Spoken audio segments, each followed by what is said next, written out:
Welcome, ladies and gentlemen, to the Sea Files. Thank you for joining us on a Sunday afternoon. I have some breaking news to talk about here. That's why I have this on the screen here for you. You're probably not going to be able to see all of it, but we'll do what we can. Now, we're going to continue to experiment with these videos. The last video I put out was an experiment. It wasn't 100% secure. All right. Couldn't get the once I posted a video, I realized that we couldn't get the sound out of the videos I was trying to play you guys. So we're going to work on that, make sure we get that going the next time. Got yesterday's coffee.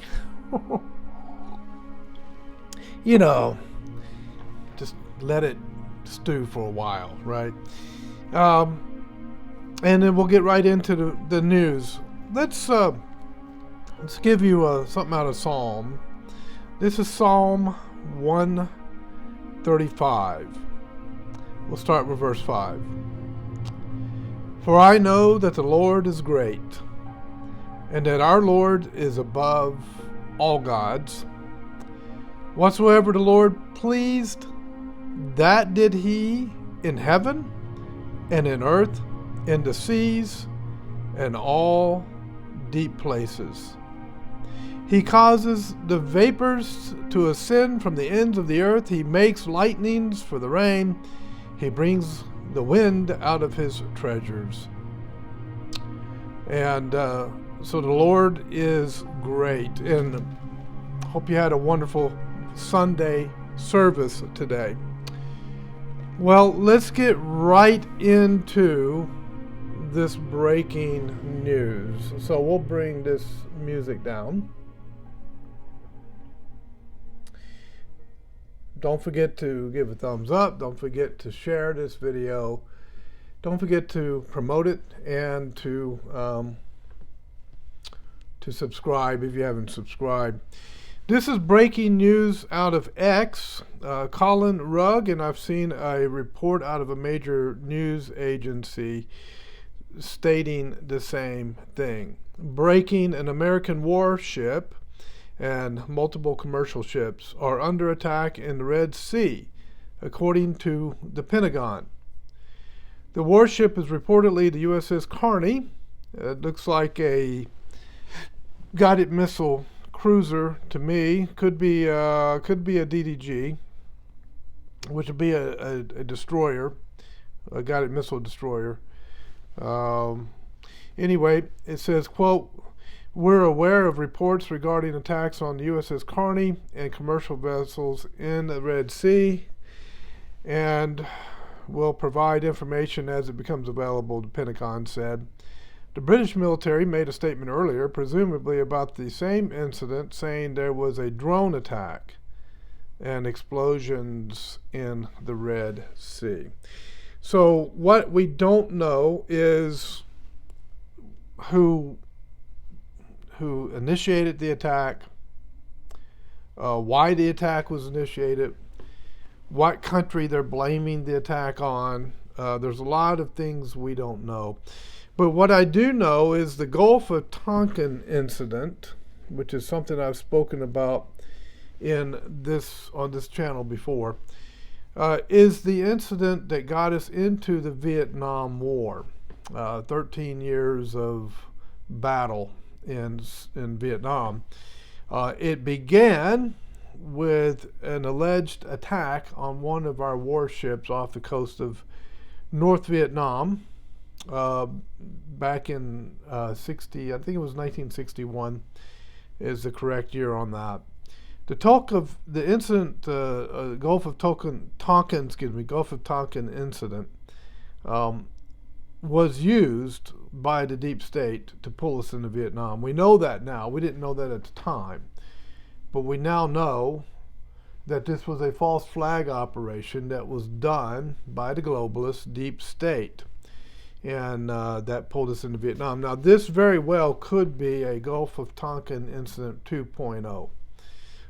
There are others that have called it USS Liberty 2.0, and that's a reference to when Israel attacked and I think it was a 1967 time frame, attacked one of our warships, which was really more of a spy ship than anything else. It was designed like almost like an oil freighter. Wasn't a frigate or a cruiser or a DDG or any kind of warship of that type, but more of a supply type of warship. And had a few a little bit of armament on it for protection, but not enough to handle an air attack from jet aircraft. And so there have been testimonies that have come out from crew members of the USS Liberty who were involved in that situation. They were off the coast of Israel and they suddenly just got attacked. And so some people and it was Israeli jets that attacked them. They were flying the U.S. flag. There's all these excuses put out by the Israeli government as to how they made a mistake in that attack. I do not believe it was a mistake. I've read the official propaganda put out by the Israeli government outlining all the reasons why it was a mistake, and I don't believe any of it. I don't believe it.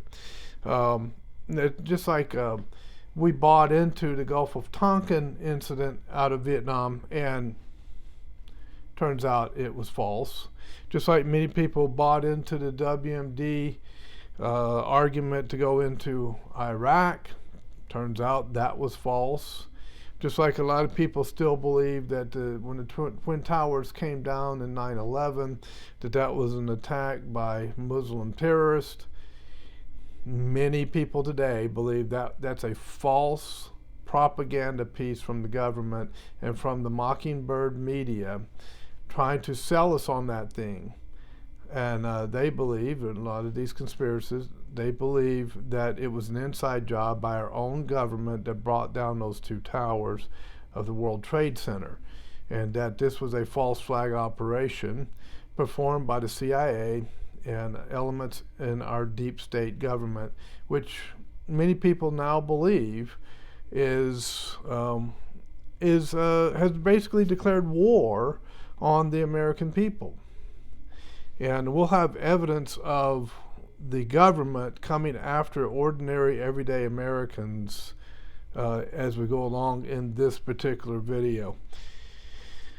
So let's move on with some more news. So that's the latest out of the Middle East there, and we don't know what's going to come out of this. We don't know. This could be the incident that pulls us into another long, contracted military conflict in the Middle East. I'm hoping that's not the case. My guess is they'll try to blame this on Iraq. I'm sorry, not Iraq, Iran. They'll try to blame it on Iran and use it as an excuse to go into Iran. That's my prediction. It's just a prediction based upon what I know at this point. I don't know that that's actually the case, that that's what's going to happen. But based upon what I'm seeing out of the totality of what's happening in that region and how our government is responding to it, it would seem that that would be the case, because Israel really wants us to go after Iran. I'm talking about the Israeli government. I'm not diminishing the Israeli people. I'm not going after the people of Israel, the everyday normal people like you and I are everyday normal people. I'm talking about the politicians who are leading the country. This is what they want. Those politicians, those elected officials and bureaucrats, they want us to go after Iran. They want to take down these surrounding nations that are around Israel. So this could be an incident that could take us down that road.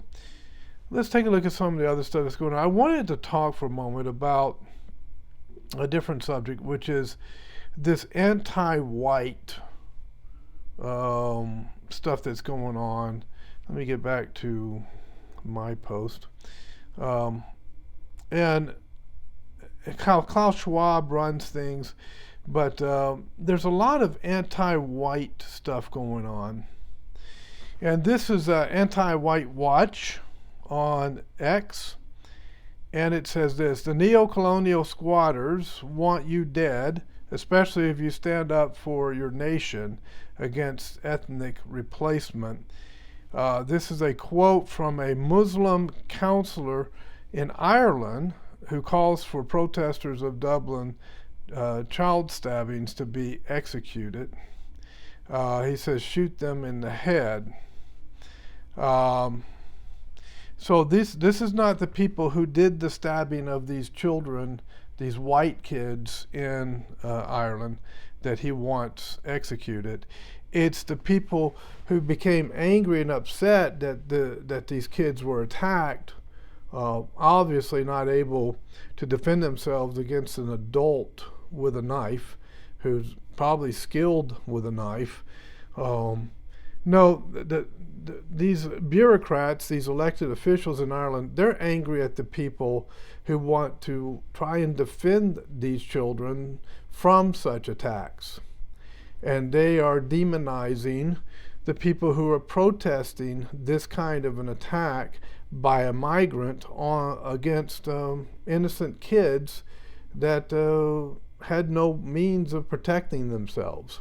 And so this is the mentality that we're dealing with. Now this is another example of the brainwashing that has occurred in various parts of the world and in our universities when it comes to critical race theory, the idea of oppressed and oppressor. And you can do whatever you want to an oppressor. You just determine that a particular skin color of people are the oppressors, in this case the white skin color. And that means that the oppressed can do anything they want to the oppressor, including commit murder, torture, demonization, that's unwarranted against people who have done nothing against anyone, and it's completely justified because of category politics, because of the critical race theory categories of oppressed and oppressor, and the oppressor can do no wrong, and the oppressed can do no wrong, and the oppressor can do no right. In other words, if you're in an oppressor category, there's nothing you can do that's right, no matter how much you try to be benevolent and kind and generous toward others. It's still not good enough in the world of the oppressor, in the mind of the oppressor, who condemns you simply for existing.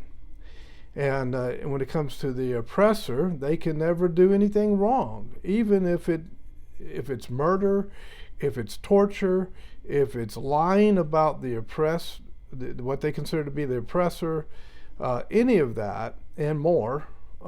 They cannot be called out for it. They cannot be condemned for it, because that, in the mind of the woke, indoctrinated cult members, is what they call hate speech.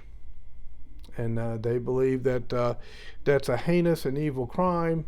And if your children who are a part of the oppressor category are stabbed, oh well, too bad, they shouldn't have been in the oppressor category. This is the attitude and the mentality of these people.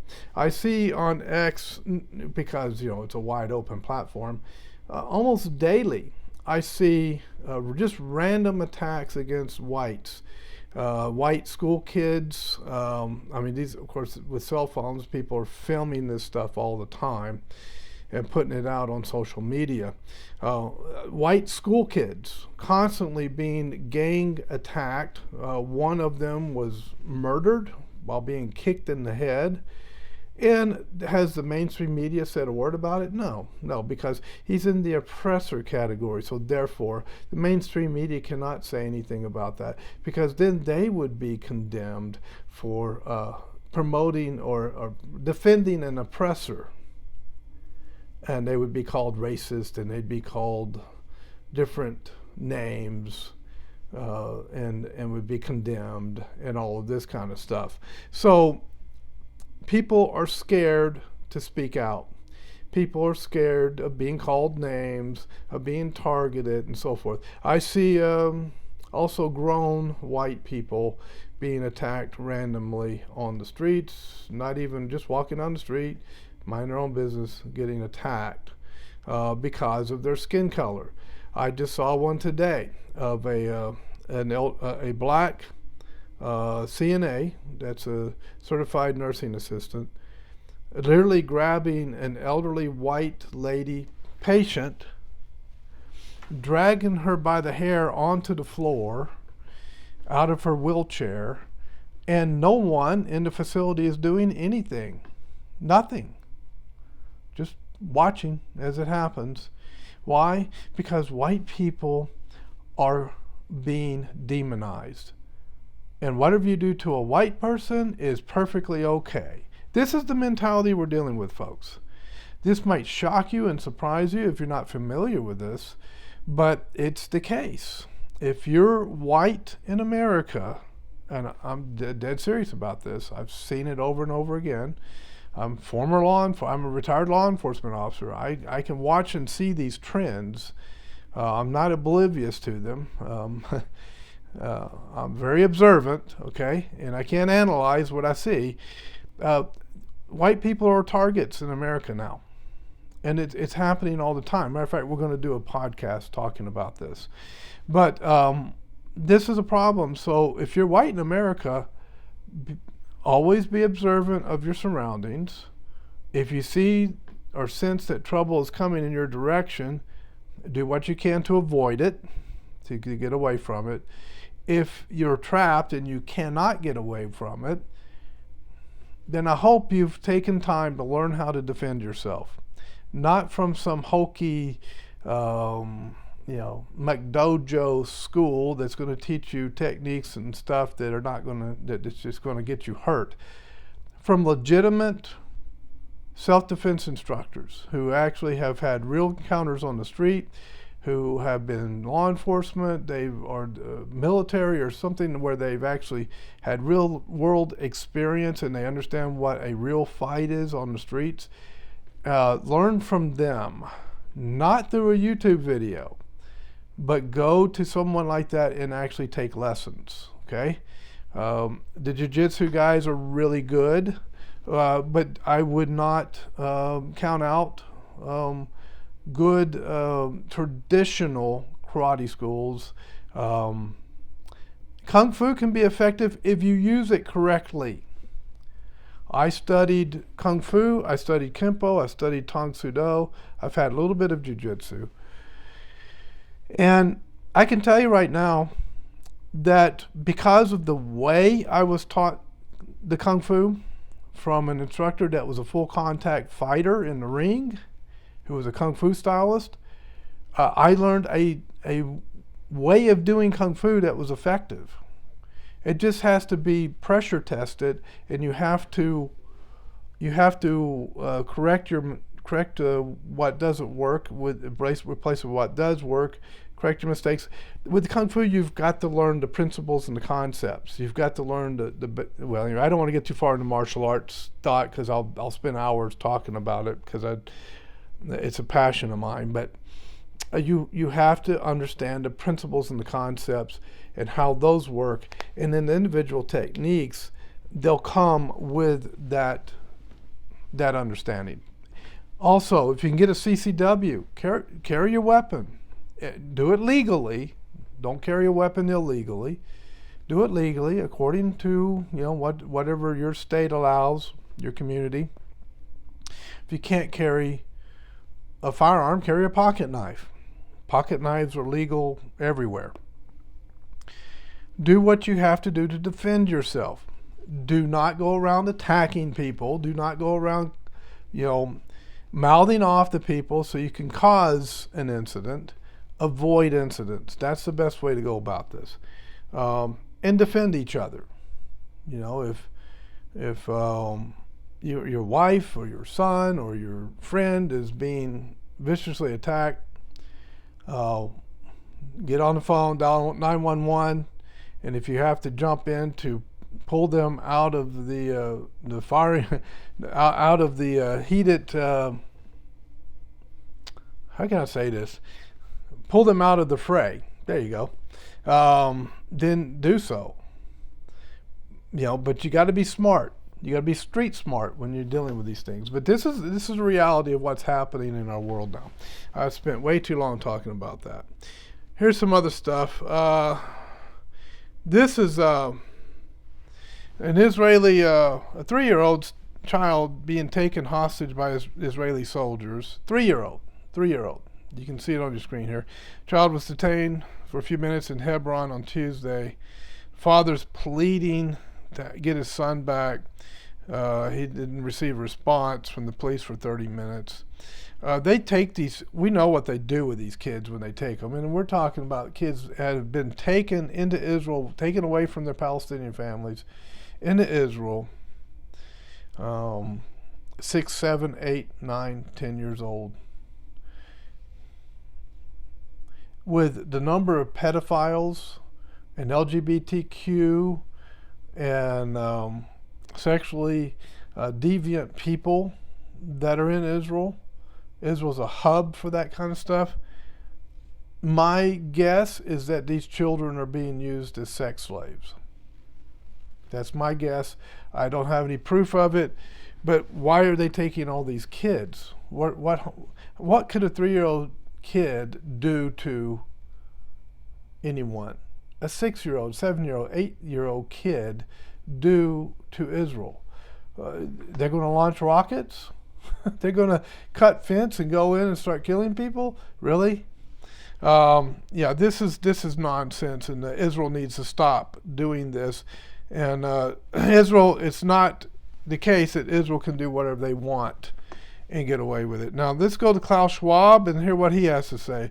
Hello, Klaus. Let's bring you in. Now let me get started from the beginning. And this will take some. Here we go. What we have to confront is a deep, systemic, and structural restructuring of our world. And this will take some time. And the world will look differently after we have gone through this transition process. Can you translate that for us? What is he really talking about? He's talking about us essentially giving up individual national sovereignty and giving up individual freedoms and turning over rule to experts. In fact, at his meeting in Davos, he said he looked at everyone in the room, and these are billionaires, millionaires, corporate heads, government bureaucrats, Hollywood celebrities, the royal family, Bill Gates. He looked at everyone and he said, we have in this room, we get to decide the future of the planet. I mean, that's the kind of maniacal James Bond villain attitude he actually has. So what's significant, though, about this G20 speech you just played, Ali, he is now being treated as a head of state. It's now a nation state. It's reached that level status at a G20 summit where he can go up there and talk about radical restructuring, systemic restructuring of the planet, and he gets literally the same VIP treatment. And what's amazing about that is, how did he get to this position of power? Well, in the book I go back, it's founded in 1971, and the key... Okay, now we won't go into all that background. Basically, he's founded the World Economic Forum, and he's been vying to be the ruler of the world, if you will, for quite a while. He's pretty full of himself, along with his one of his top advisors, Yuval Noah Harari, and we'll talk more about him as we go along. Let me get on here. So I'm going to give you more. So here's more what he has to say. So remember, they were just saying that he wants to govern the world from the top down. And even down to my little local level, my little town here in North Carolina, he wants to be able to dictate to all of us, the 5,000 people in this little town, this little city. He wants to be able to dictate to us how we will live our lives in every aspect of our lives. And we had better conform or else. This is his mentality. So here we go. This notion to integrate young leaders is part of the World Economic Forum since many years. When I mention now names like Mrs. Merkel, even Vladimir Putin and so on, they all have been young global leaders of the World Economic Forum. Mm-hmm. But What we are very proud of now is the young generation, like Prime Minister Trudeau, President of Argentina, and so on, is that we penetrate the cabinets. So yesterday I was at a reception for Prime Minister Trudeau, and I know that half of this cabinet, or even more, half of this cabinet, are for our actually young global leaders of the World Economic Forum. And that's true in Argentina too. Wow. Yeah. Sorry. That's true in Argentina as well. It's true in Argentina, and it's true in France now. Mm-hmm. I mean, with the president, who is a young global leader, but... Question and commentaire, questions and comments. The honourable member for Oshawa. Thank you, This Mr. is Canada. Speaker, and I listened to my colleague's speech. I had a constituent that wanted me to ask a question about outside interference to our democracy. Klaus Schwab is the head of the World Economic Forum, and he bragged how his subversive WEF, World Economic Forum, has, quoted, infiltrated governments around the world. He said that his organization had penetrated more than half of Canada's cabinet. And I was wondering, in the interest of transparency, could the member please name which cabinet ministers are on board with the WEF's agenda? My concern is the deputy. Order. I know that the member was in a really good question there, but the audio is really bad, and the video is really bad as well. And I apologize. I don't know if the member. Okay, let's try again. The honourable member for Timmins James Bay. Mr. Speaker, that member was promoting open disinformation. That's not debate. We have to call out disinformation. We'll get into debate again. The honourable member.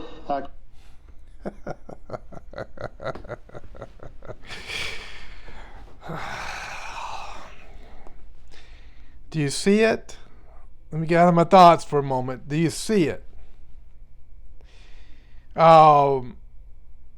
When they're putting out misinformation, they accuse the other side of doing misinformation. When they're declaring that they want to rule over us and dictate every area of our life, they accuse us of doing that very same thing to them. It's a little trick, a little game, a little mind manipulation game that they play. If you've ever been through boot camp or any kind of a law enforcement academy or anything, you know that they play mind games a lot on the boots in boot camp, or the basic trainees, however they want to say it, whatever political correct way they want to say it these days. We were called rocks because rocks don't think; they just do what they're told. That's of course in the Marine Corps it was a maggot, right? You're a maggot, the lowest form of life on earth. I mean, this is how it used to be done. In the law enforcement academies, there's a lot of mind games because they're trying to put you through a lot of mental stress, trying to trigger your emotions, because that's what you're going to be dealing with when you get out in the field and work in the field, and people are getting up in your face and they're calling you names that aren't even in the dictionary. You're going to have to maintain control of yourself and maintain composure. So that's why they do that. But anyway, this is the game, folks. This is the game. So let's get into a little bit more before we run out of time.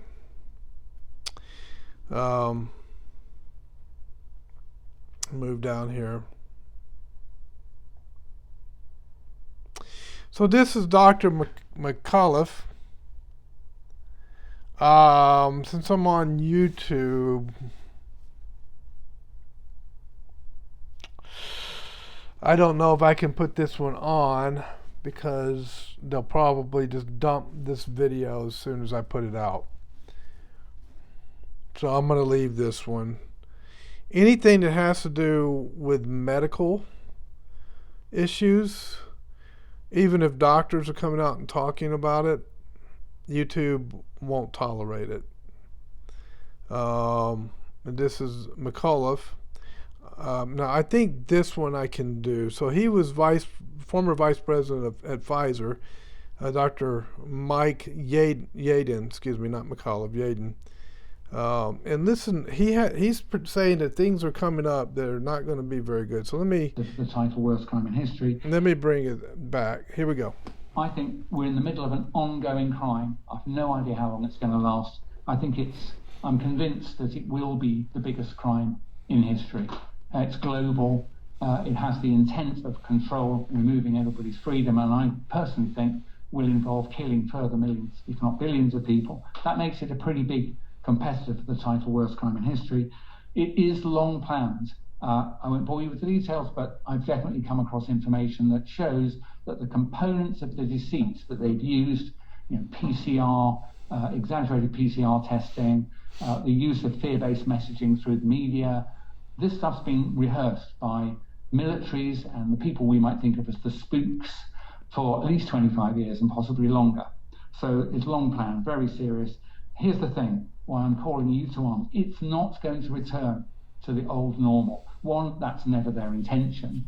So it's not going to happen passively, because there isn't an actual phenomenon that's going to wear off. They're not going to allow it to return to normal. So if you comply with this tyranny, it will end with the loss of your liberty and probably your life. The supply chains that move materials, raw materials and finished goods around the world are being sawn through on a global scale. You've only got to look at where the shipping is, where it should be and where it actually is. And terrifyingly, the same is happening to food production worldwide. Food and fertilizer production. It's in the wrong place. It's deliberate. They're smashing the means of manufacturing enough calories to keep 7.8 billion people alive. And where do you think that's going to end? Well, the answer is mass starvation, war, global migration. That's what's going to happen if you and everybody else choose to do nothing at all. Also, economic destruction we can see happening around us. Interest rates will rise on the back of huge debts. That will just cause mass bankruptcies, rolling recessions, depressions, things like that. And I would also imagine loss of confidence in the very thing called money. So any savings you've got, I think they'll just vanish. Literally, people will just say, I no longer trust sterling. I don't want to accept it. And so all your savings are now worth nothing. So if you wait, I believe it'll be too late. I think you already know that I'm broadly telling you something that's closer to the reality than what government's telling me. But I believe that we can head off the worst crimes in history by actively withdrawing our consent and definitely not accepting these digital ID for any reason. If you accept it, they will sweep over us. And so just in the last few words, I implore you to get involved, to use some of what I and others are saying to you. Be brave, actually. You have to be brave now and risk embarrassment and recruit other people to this cause, and we can roll them over. So that's pretty dire, huh? Some of the predictions he's making. Well, remember, some of these food plants have been blowing up. They're usually the independent ones. When you have the independent farmers, independent food processing plants, they're the independent farmers are the ones that are now having to lease land to do the farming. That's a lot of that's going on here in North Carolina. And then there's the independent food processors. They're the ones that when you're seeing these fires going up of these food processing plants, it's always an independent food processor. So why not ever a corporate farm or a corporate food processing plant? It never happens with them. It's always the independent guys. Well, being of a suspicious mind, having been in law enforcement for 30 years, that makes me want to conduct an investigation, because I'm thinking, okay, I got reasonable suspicion here to believe something's going on. Why is it only these particular plants that this is happening? Okay, that's worth an investigation, right? That's the kind of thing that starts investigations in law enforcement, when you get that kind of suspicious activity and you want to begin to observe it to see, is there anything to this or is there not? But is anyone observing? No, because I don't think there are anyway, because the Department of Justice, the FBI, our federal law enforcement agencies, a lot of them are corrupt, and they're only going to go after certain people. And I've got this to give you when it comes to that. Let me bring this up. Go to this story. So the Biden administration is secretly placing conservatives on this very mysterious and dangerous watch list. This came out November the 29th of this year, 2023. And the article states, this is out of Revolver. I don't know what that is, what news agency that is, but I got it out of, if you go to Censored News, they'll have it. The Biden regime, they call it a regime, the Biden administration, regime, whatever you want to call it, is always working to concoct new methods to target, harass, and punish Trump supporters. We've been hearing reports that they've been going after Trump supporters. And it appears they've discovered a fresh method of transforming the friendly skies into a politically charged problem of harassment. And they're using a Quad S watch list to make it happen. Now, I'm not familiar with Quad S, other than it's just 4 S's. The SSSS watch list came to public attention thanks to the renowned investigative journalist James O'Keefe, who discovered his own name on the dreaded list and subsequently began digging for more information about it. And this says, trying to understand the SSSS designations on my domestic boarding passes. PBI shut down entire passenger line while I went through. Agent tells your name sounds familiar. Contact State Department to get off the list. Is this common? TSA agent says once a month at PBI. So let me play a little bit of this for you. JetBlue flight tonight out of Palm Beach, and it says SSSS on the boarding pass, and the front desk people were like, you're on a list, you need to do advanced screening procedures against you. I don't know why this is happening now. Why, this is ahead of our story that we're releasing on Tuesday. Did you buy a ticket one way? Yeah. Last minute? Yeah, yes. It was like algorithm triggers it? Something like that would trigger it, yeah. Well, I always buy one-way tickets last minute, so I don't know why I triggered it now. There's a lot of background noise. That would be with the airline. So instead of you putting you through 2 minutes of that, with all that background noise, making it hard to understand. Basically, I watched it, and basically, they're just explaining to him what I've already read you, that it happens about once a month that this Quad S pops up on a ticket, and that they told him, they said, well, if you want to get your name off, you'd have to contact the State Department to take care of that. And when he asked them, why am I on a list, there was really no answer. I don't think these TSA agents know why he was on a list. But they were being really cordial with him. They're trying to answer all of his questions, which is good. They're trying to answer his questions. But this is something that's been happening. So if you end up with a Quad S on your ticket, then you'll know what that is.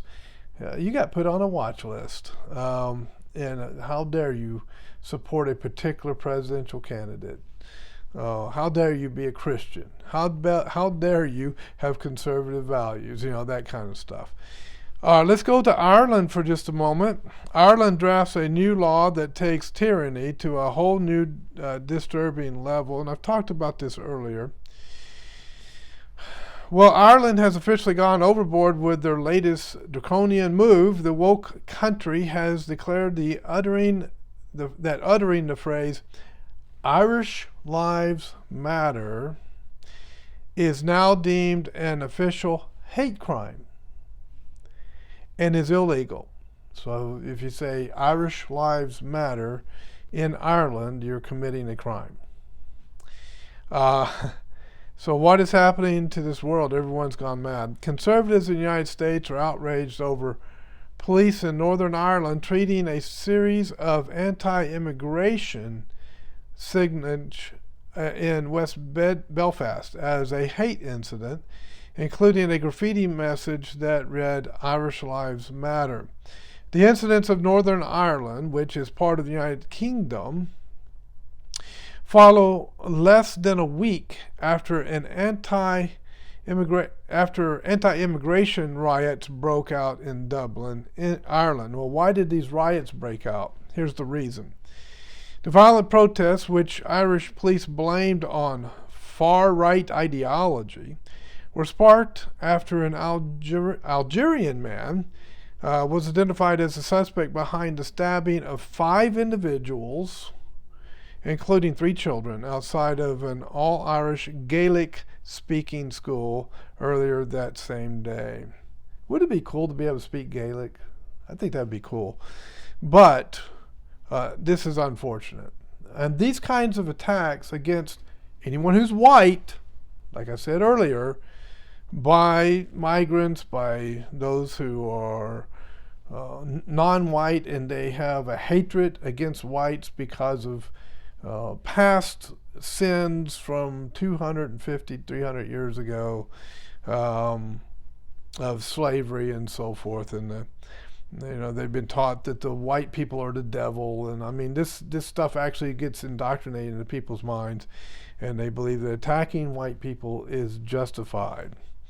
So signage in Belfast included a statement hung near Tiddarge Avenue that said the community, quote, will no longer accept the rehousing of illegal immigrants, end quote, according to a report by the BBC.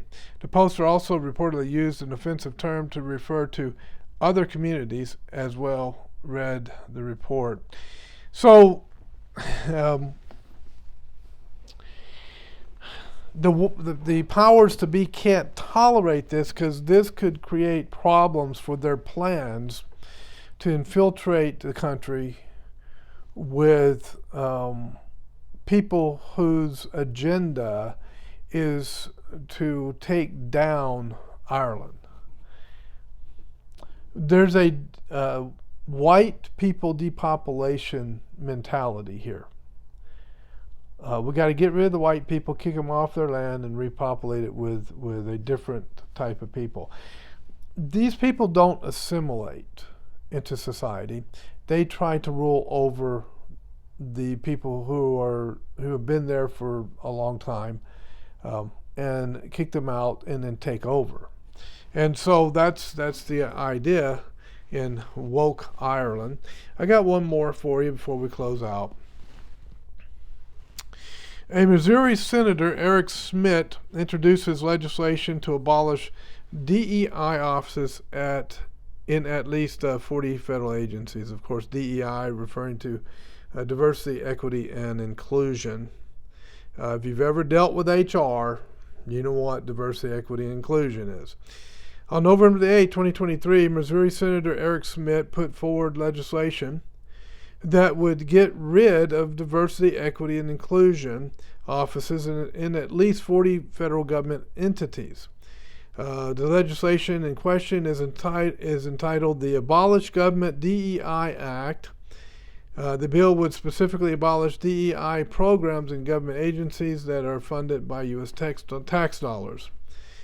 Quote, Joe Biden has poisoned traditionally nonpartisan government entities with diversity DEI policies, and these programs have done nothing more than waste taxpayer money and sow division among federal employees, Schmitt said to the Daily Caller prior to introducing the bill. And the list of government agencies that will be abolished under this bill include the following: the Office of Diversity and Inclusion of the Department of State, Office of Diversity, Inclusion, and Civil Rights of the Department of the Interior, Office of Diversity, Equity, Inclusion, and Accessibility of the Department of Treasury, Office of Civil Rights and Equal Employment Opportunity of the Department of the Treasury, Office of Civil Rights of the United States Agency for International Development, Office of Scientific Workforce Diversity, Equity, and Inclusion of the Department of Energy, the Chief Diversity Office's Executive Council, the Office of Diversity, Equity, Inclusion, and Accessibility of the Office of Personnel Management. By the way, the OPM got hacked and my information was stolen.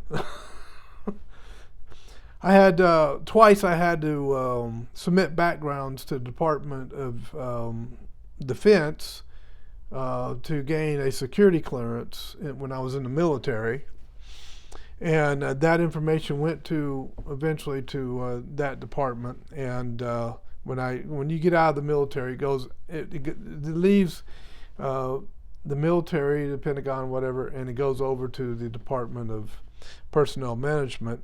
That information, and it got stolen in a hack.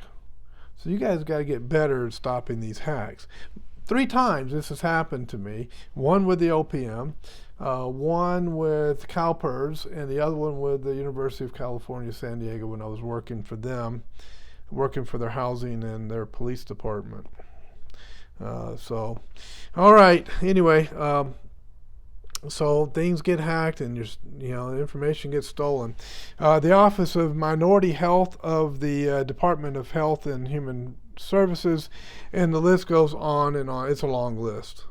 I would bore you to death reading all of these agencies. Let me pick out a few that would be significant. Here's one: Office of Health Equity of the Centers of Disease Control and Prevention.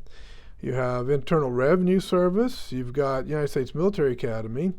You got the Nuclear Regulatory Commission, United States Patent and Trade Office, Bureau of the Census, Defense Logistics Agency, and so forth and so on. So these are offices that they want to eliminate. Now, I don't know how far this bill would go. I don't know if it would get through Congress. The new Speaker of the House would probably support it, but we don't know. So we'll see what happens. But I don't, after the next election, if we're successful, 2025, you might see a lot of this kind of stuff. A lot of this kind of stuff. As a matter of fact, two more things that have been occurring. Senator, I can't think of it, from Texas, and his name escapes me right now. I don't know why. Anyway, he wants to abolish the IRS and go with a 10%, just a 10% straight flat tax. If I can think of his name, I'll tell you what it is. Second thing is that the U.S. Army is asking for unvaccinated people to come, unvaccinated veterans who got out because they refused to take the vax, to come back into the military, and the response that they got was no. I think out of hundreds of these letters, a lot of these letters sent out, I think they only got like 6 people that actually went back in, 12 that showed an interest. Everybody else said no, we're not coming back.